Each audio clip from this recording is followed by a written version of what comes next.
There's a lot of misinformation about how much car you should buy, how much car you can actually afford. And I want to clear some things up, especially for the younger generation, so that you guys aren't led astray by the various comments you may hear either in person or online that are just factually incorrect. Gotta love the phantom parking brake alert that is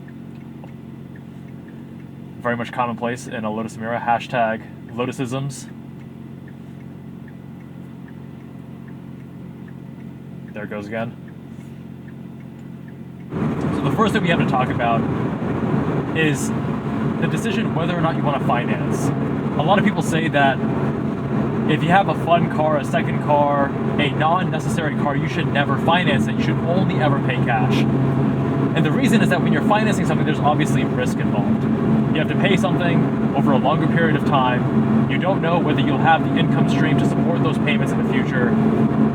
And you're of course paying some level of interest. And in the current market, that interest is not insignificant.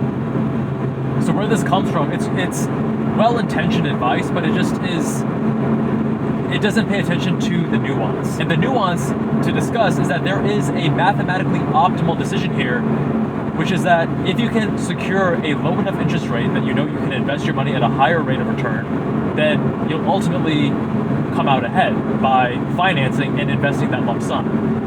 So this car, as an example, right around $100,000 before tax and whatever, you can take $100K, drop it in the market, or put it in a high yield savings account, because the market does have some volatility, and therefore you can't really guarantee that over the course of the loan, which in this case is only 3 years, that you'll actually be ahead, because there is of course some risk involved.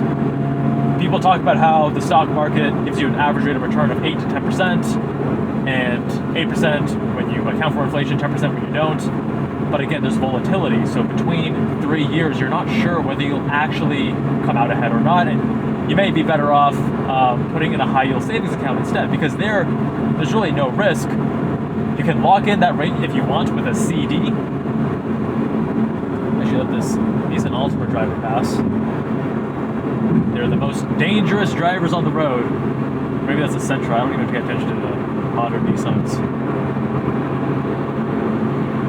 Altima. So that's what I did. I put my money in a high yield savings account, which was getting like maybe 4.5%. I actually use Wealthfront, and I have that special link, so then if you click the link, you get an extra 0.25% for I think 3 months, if I'm not mistaken, and then I also get an extra 0.25%. So I've done that with a few friends and such. So I was getting maybe 4.5 or 4.75%, and that was substantially higher than my interest rate on this car, which I believe is 3.9%.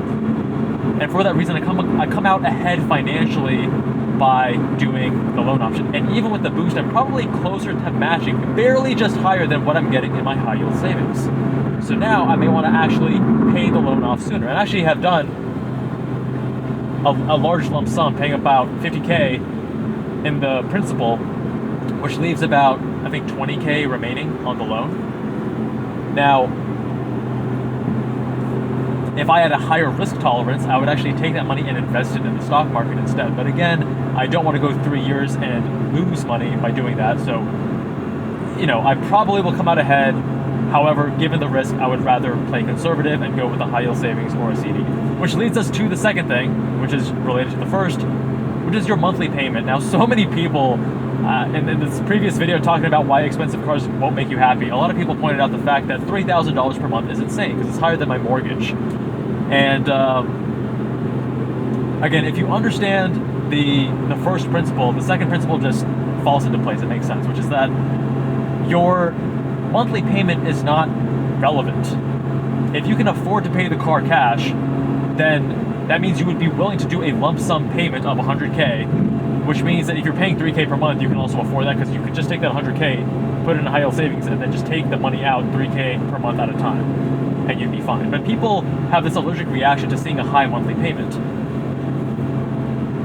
This is something that a lot of car dealerships will take advantage of in less sophisticated buyers, because they realize that the person just cares about their monthly payment. They don't understand that by reducing the monthly payment, what they're generally doing is elongating the loan term. So you're not doing it over 36 months, you're doing it over 60, 72, 84, 96 months, and your interest rate also goes up.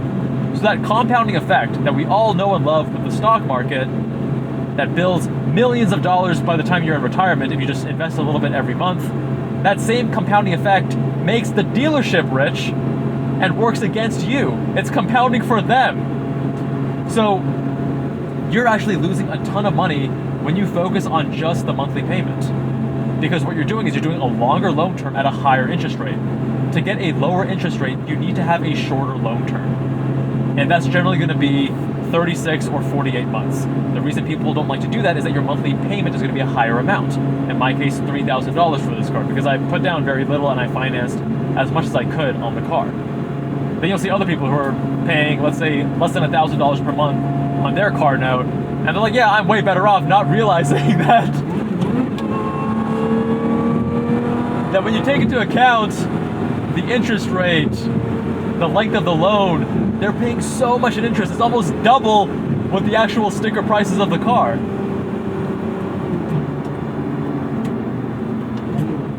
It's absolute insanity, and you have to be careful, you have to be mindful to not fall into that trap.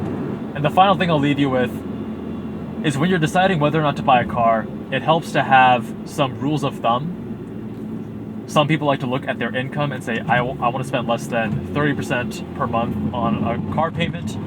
That is way too aggressive. Some people will say 20%. I think that's also too aggressive. You want to be pretty conservative. Another way you can do this is to focus on your net worth.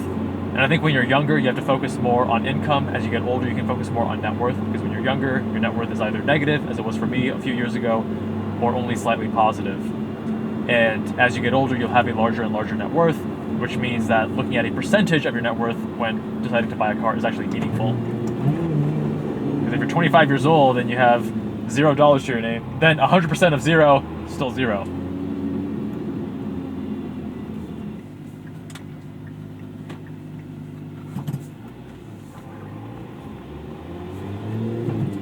Do you agree? Let me know with a comment down below. Much love, my friends. See you all in that next one.